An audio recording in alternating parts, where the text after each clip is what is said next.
Quando eu morei nos Estados Unidos, eu me lembro de uma conversa com uma amiga americana nossa, no qual dizia que os Estados Unidos se perdia em pseudos problemas. Os americanos estavam sempre preocupados com questões que não eram questões tão importantes assim, tão relevantes assim. Isso eu dizia desde a perspectiva de alguém que vinha do Brasil, que tinha índices de homicídios astronômicos, em comparação aos Estados Unidos pelo menos, que tinha desemprego, que tinha pobreza, que tinha miséria, coisa que você não via nos Estados Unidos. E ela me respondeu que isso era falso, que de fato os Estados Unidos tinham problemas graves e que também deveriam ser abordados.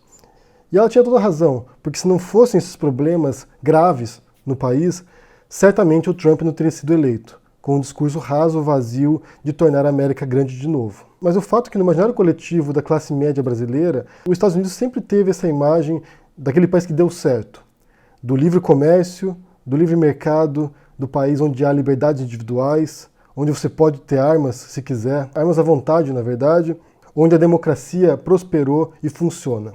É o exemplo do capitalismo que deu certo, de uma nação onde as pessoas podem prosperar e ficar ricas.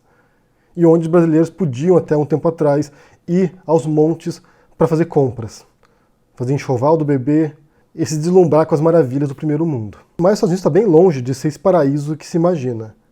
Principalmente se você for pobre lá, né? Se você depender de auxílio médico, por exemplo, que é muito deficitário, não tem nada parecido a uma saúde universal lá.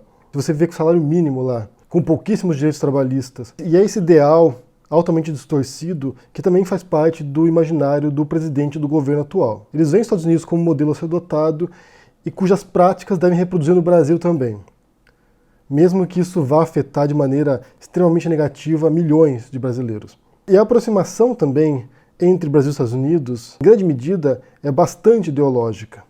O Bolsonaro repetiu várias vezes ao longo da campanha e depois na posse, no discurso de posse inclusive, que ele governaria sem viés ideológico. E a aproximação a Israel e aos Estados Unidos é puramente ideológica. O Bolsonaro não se aproxima apenas dos Estados Unidos, ele se aproxima do governo do Trump, da administração Trump, que também está envolvida em escândalos e em sérios problemas lá. Nesse momento, o Trump tem que lidar com o relatório da investigação do Robert Mueller, que apresentou ali vários casos, vários momentos de obstrução de justiça do Trump em relação à investigação de conluio com a Rússia. Se o Trump cair, por exemplo, talvez não através de um impeachment, mas não sendo reeleito, o que é uma possibilidade nesse momento, isso jogará água nos planos do Bolsonaro. Um governo democrata que assuma o governo dos Estados Unidos, por exemplo, se voltará de maneira muito ruim para o Brasil.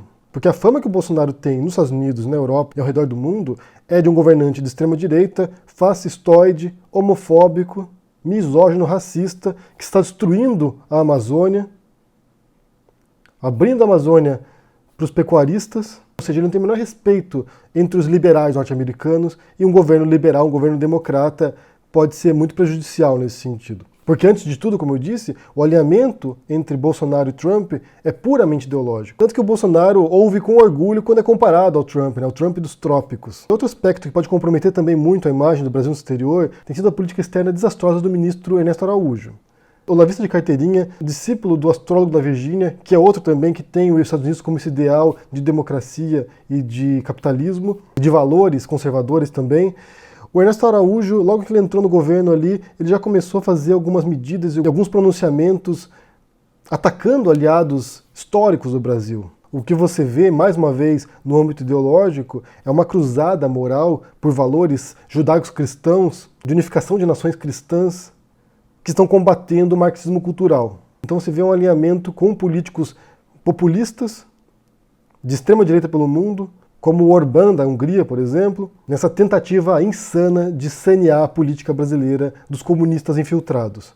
Infiltrados nas universidades, infiltrados nas instituições, na política, propondo um afastamento da China, por exemplo, que é a maior parceira comercial do Brasil atualmente, e que se tornará a maior potência mundial também em pouquíssimo tempo, maior potência econômica. O Bolsonaro surge na mentalidade do seu eleitor como um patriota, como um governante que realmente vai tornar o Brasil uma potência mundial também.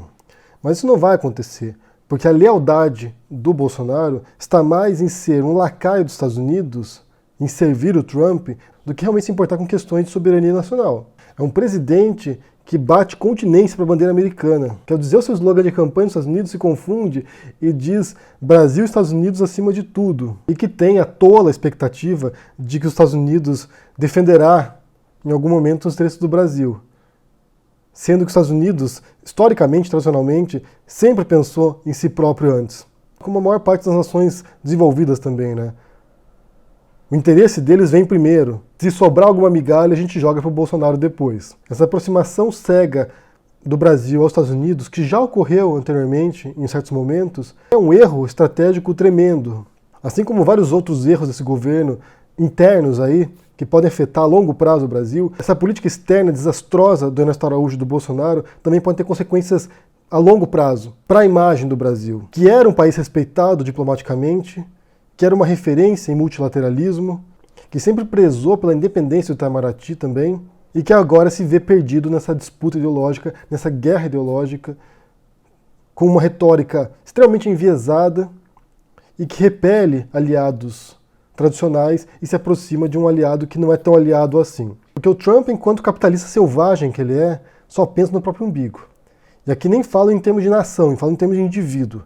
O Trump só serve e só atende ao Trump. Ele não se importa com os Estados Unidos, não se importa com o Bolsonaro e não se importa com mais nada. Talvez aí esteja a maior semelhança também entre o Bolsonaro e o Trump. O Bolsonaro seria o Trump dos trópicos, porque ele também só se importa consigo próprio, com seus próprios devaneios de perseguição política de inimigos imaginários. Para quem disse repetidas vezes que governaria sem viés ideológico, o Bolsonaro não tem feito mais nada a não ser governar com um tremendo viés ideológico. Isso fica claro em todos os pronunciamentos dele, em todas as falas dele e em todas as decisões dele também. O problema é que esse viés ideológico do Bolsonaro é atrasado, é obscurantista, é retrógrado e que pode ter consequências nefastas para o Brasil internamente e no mundo também. Possivelmente, para a imagem do Brasil no exterior, vai demorar muito tempo para o Brasil recuperar o seu status e respeito que tinha antes. Porque é muito difícil, gente, é muito difícil respeitar uma população que voluntariamente escolhe um político que tem uma imagem de racista, de homofóbico, de xenófobo, de intolerante, para ser o líder máximo do país. Eu quero saber o que vocês pensam sobre essa questão aí, dessa aproximação cega entre Brasil e Estados Unidos. Se o Brasil pode se beneficiar de alguma coisa nisso, ou se só vai se tornar um cachorrinho adestrado dos Estados Unidos agora, do Trump. Quais podem ser as consequências para o Brasil a médio prazo disso? Será positivo, será negativo? O que você pensa aí? Deixe no comentário, deixe o joinha, assine o canal do Carta Capital e a gente se vê por aí. Abraço e até mais. Tchau!